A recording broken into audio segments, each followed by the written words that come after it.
โชคสมรพญาไข่ดันพร้อม60-70โชคสมร3-2-1ไป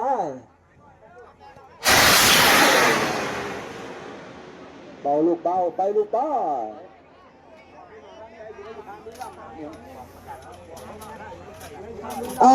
มีข่าวบอกพี่น้องที่ผ่านเส้นบุรีรัมย์เนื่องจากเคอร์ฟิว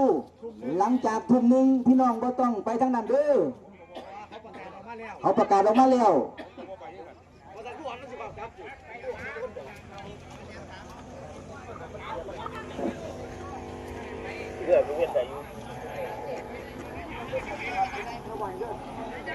อย่าเอาเดินนั่นเดินทางได้อยู่แต่ทั้งคืนนั่นเพิ่นบ่ให้เดินทาง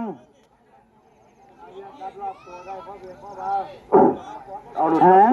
ดีรอครับคุณสื่อวงจร10-20